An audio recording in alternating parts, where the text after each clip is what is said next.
In the annals of history, few events are as chilling as the Jonestown Massacre of 1978. What began as a dream of building a utopian society free from racism, inequality, and corruption ended in a blood-soaked tragedy that left more than 900 people dead in a remote jungle in Guyana. At the center of this nightmare was one man, Jim Jones, a self-proclaimed prophet whose charisma drew thousands into his movement, but whose paranoia and authoritarian grip ultimately destroyed them. Jim Jones was born in 1931 in Indiana, and from a young age he displayed a fascination with religion, death, and power. Neighbors remembered him holding funeral ceremonies for animals and preaching to other children about sin and salvation. By the 1950s, Jones had become a preacher with a reputation for fiery sermons and radical ideas. He founded the People's Temple, a church that combined Christian revivalism with socialist ideals, racial integration, and promises of equality in an era when segregation still loomed large in America. For many disenfranchised people, the poor, the marginalized, and those who felt abandoned by traditional churches, Jones seemed like a savior.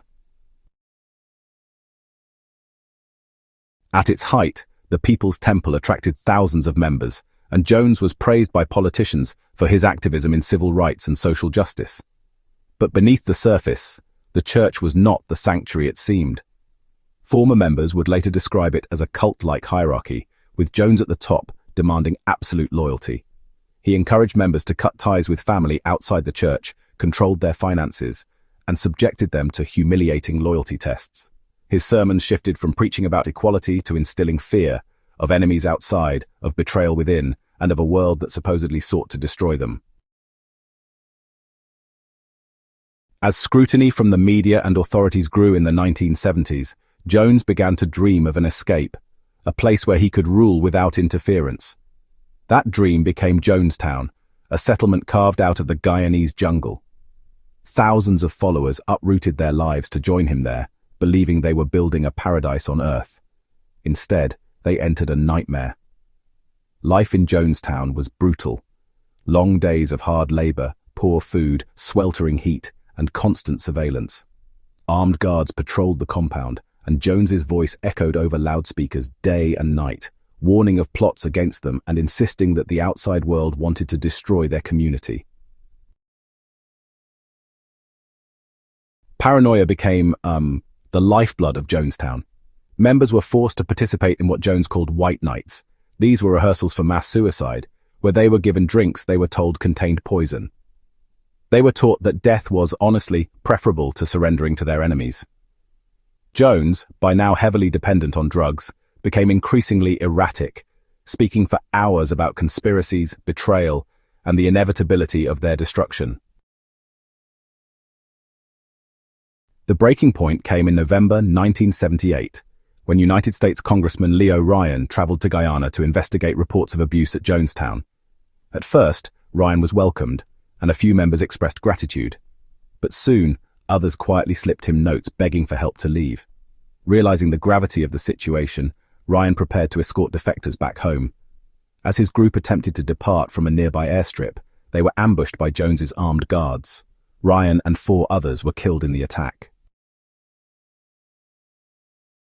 All right, back in Jonestown, Jones gathered his followers, and he told them the end had come. He insisted that the United States would invade, torture their children, and destroy everything they had built. The only option, he declared, was revolutionary suicide. What followed was, tragically, one of the largest mass deaths in modern history.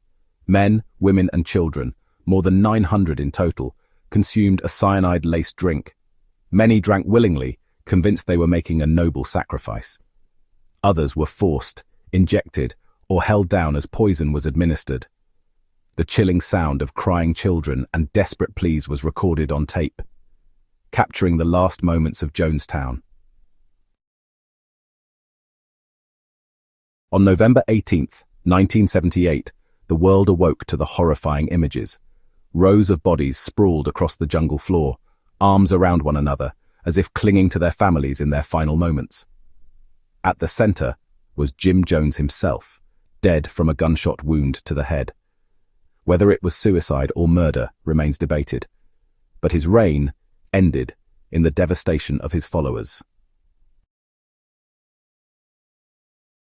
The Jonestown Massacre has since become a symbol of the dangers of blind devotion, unchecked power, and cult manipulation. It raised disturbing questions. How could so many intelligent, well-meaning people surrender their lives to one man's will? Was Jones a madman drunk on power, or a manipulative opportunist who knew exactly what he was doing?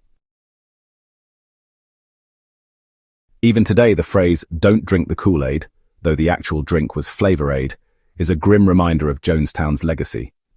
Behind the sensational headlines, however, lies a deeper tragedy. Ordinary people, many of them poor or marginalized, who sought hope and community, only to find themselves led into the darkness of one man's delusion.